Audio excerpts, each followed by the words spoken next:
This is me. Right, welcome aboard. Wow. Wander around, have a look. I'll just I had the curtain shut because the sun was beaming in. I was trying to do sun avoidance.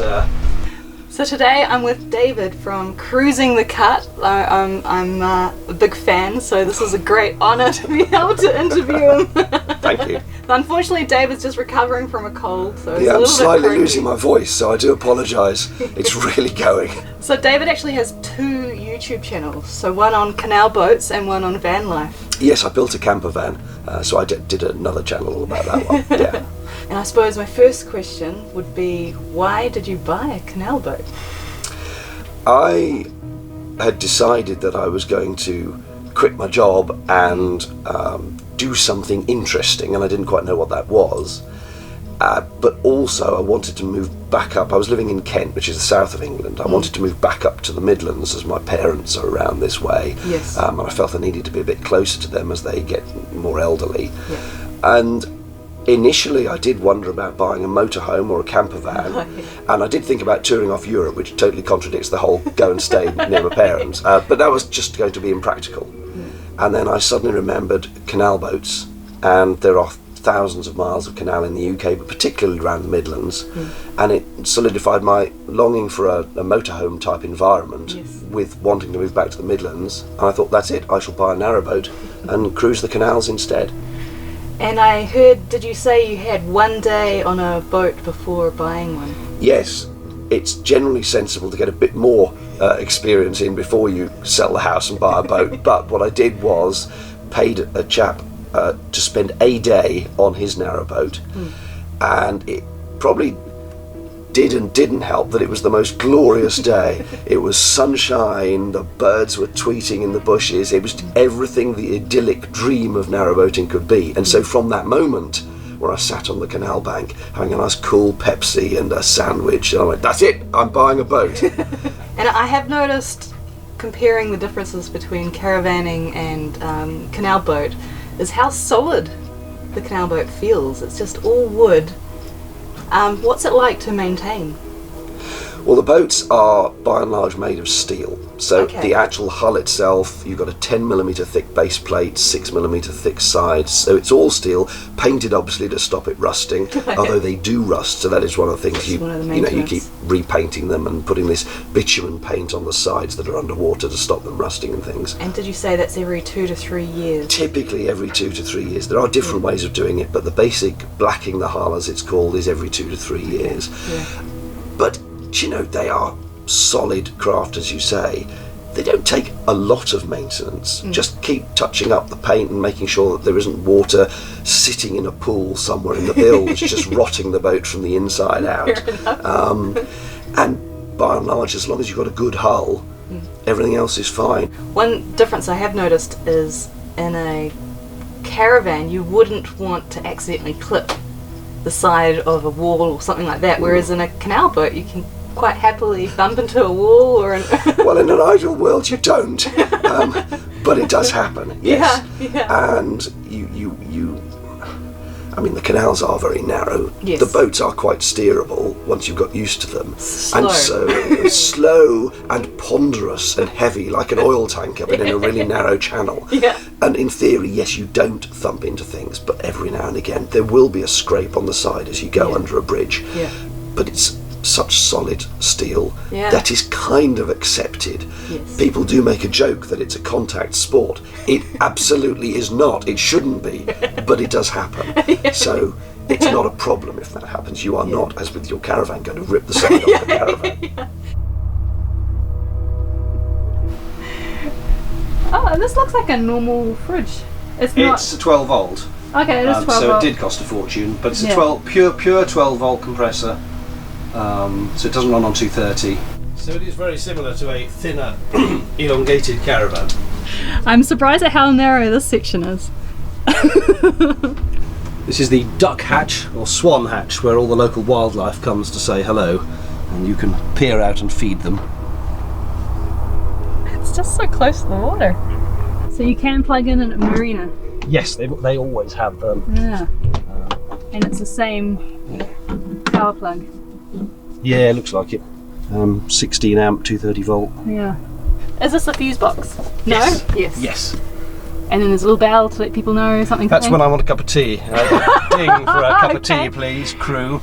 So you've got basically controls are forward, backward. The further you push it forward, the faster you go. And then obviously a key to start.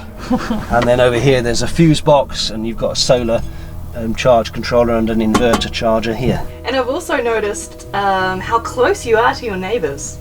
We're definitely less than a metre from David's neighbour.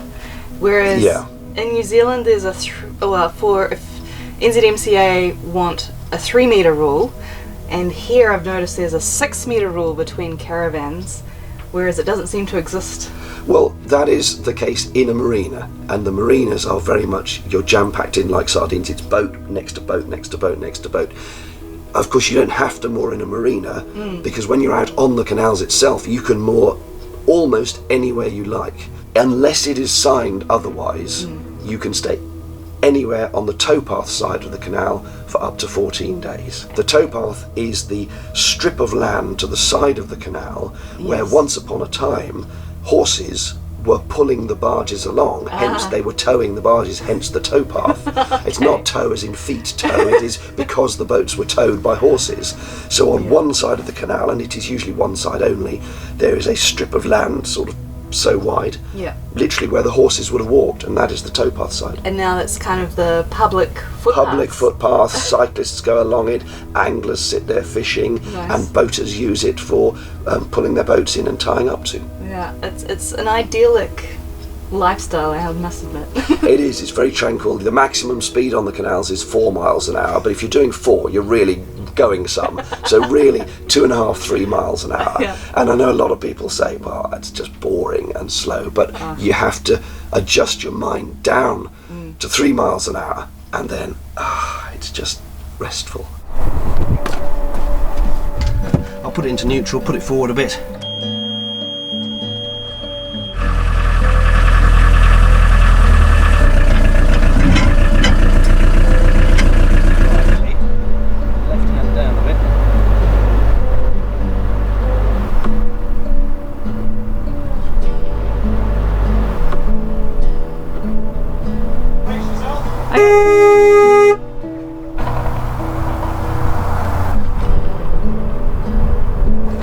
First impressions, it feels relaxing. You're not going fast, things are nice and slow, you don't have a whole lot of traffic racing around, and you're just quietly doing your thing. Chug away underneath. Safe.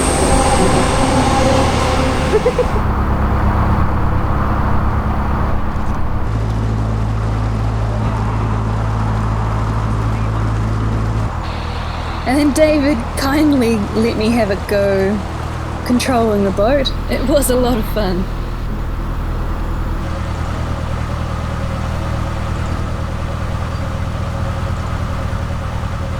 I'm just finding this so peaceful. After the stress of driving here, towing the caravan, and then just quietly putting along the canal. What a contrast.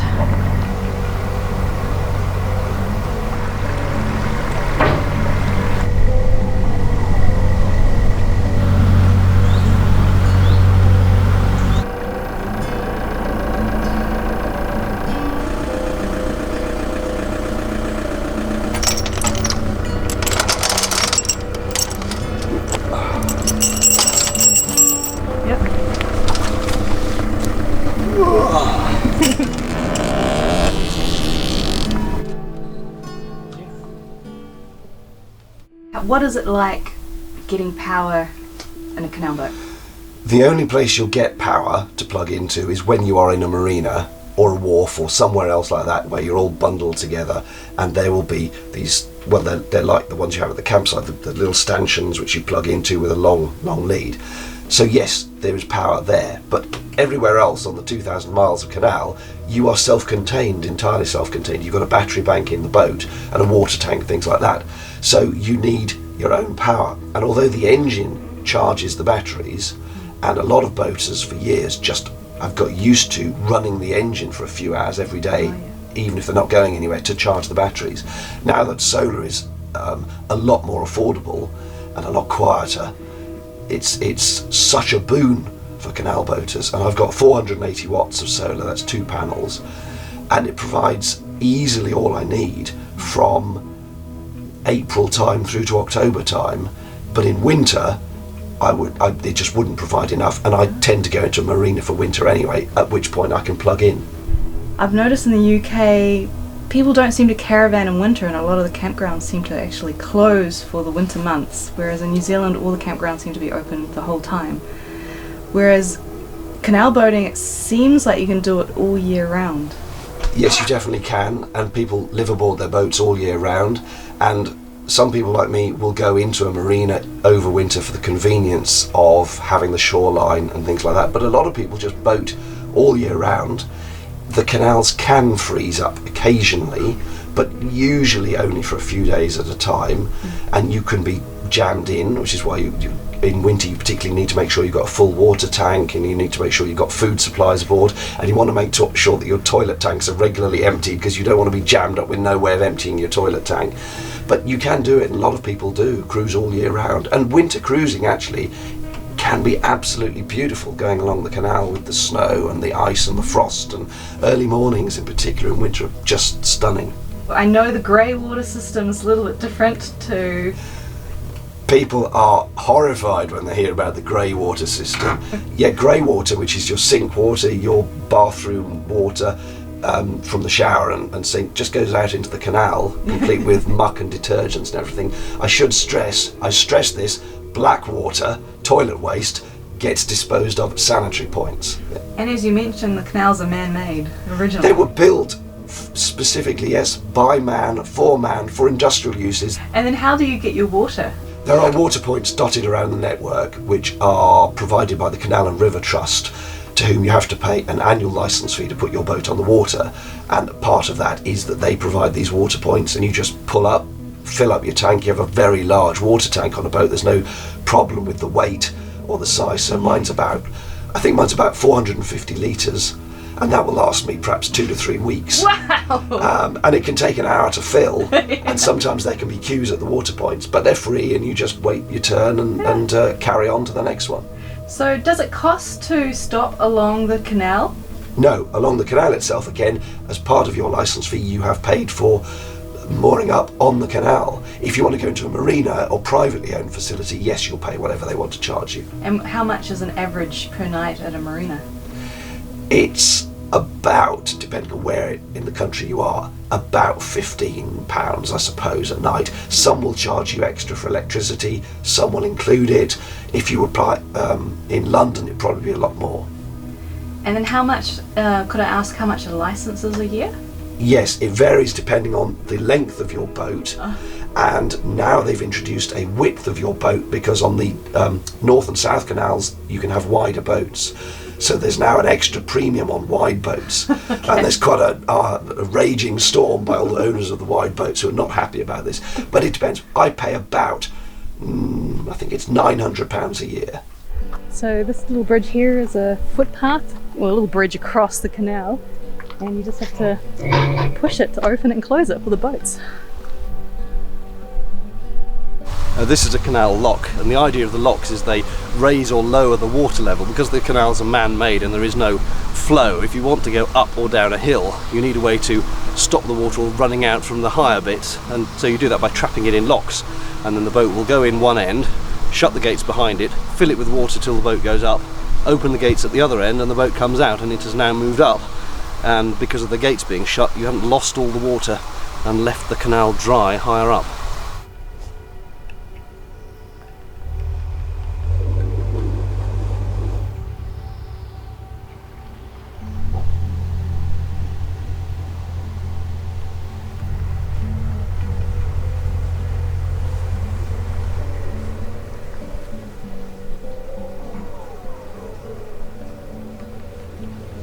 So we reached the lock, had a look around, and then turned the canal boat around and headed back towards the caravan. Really enjoyed my day out on the canal. It was just so peaceful and so interesting. Thank you, David.